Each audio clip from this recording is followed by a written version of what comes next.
Akụnụba ka emere ka amata na ọ ga-egotenwu ụlọ mana ọ gaghị egote udo n'ezinụlọ.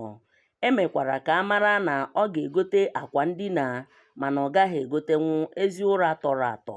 N'Enugu, abagidela nkụzi ime ka ụmụazị mara na ọlaedo agaghị emenwu nkànaụzụ.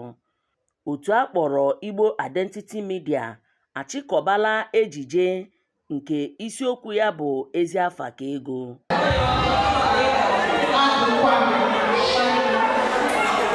Ebe otu a gbakwasịrị ụkwụ bụ ime ka ndị na-etolite etolite na-asụ asụsụ Igbo ma na-emekwa omenala Igbo site n'ejije na ihe ederede.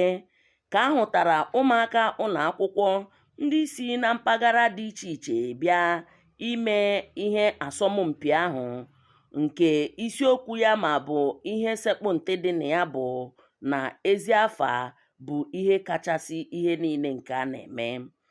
Edo River Secondary School bụ ndị gbara ndị nke mbụ, ebe ndị Comprehensive Secondary School Ohobe Ọba gbara ndị nke abụọ. Site n'ịkpọpụta mkpụrụ okwu na iji aka depụta ihe edide n'asụsụ Igbo, ka emere ka ahụta ọkụ maka ime ka asụsụ Igbo hapụ ịna ka ọ na-enwukesi.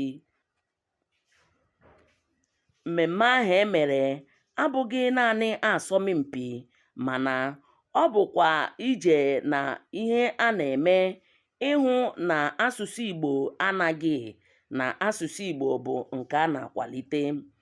Ndị ọgbakọ a ndị akpọrọ Igbo Media Identity jizikwara ohere a wee yọọ ndị mmadụ ka ha kwado ha, ya na ndị gọọmenti na ndị otu nọrọ onwe ha ka ha nye ha nkwado ịhụ na asụsụ Igbo anaghị.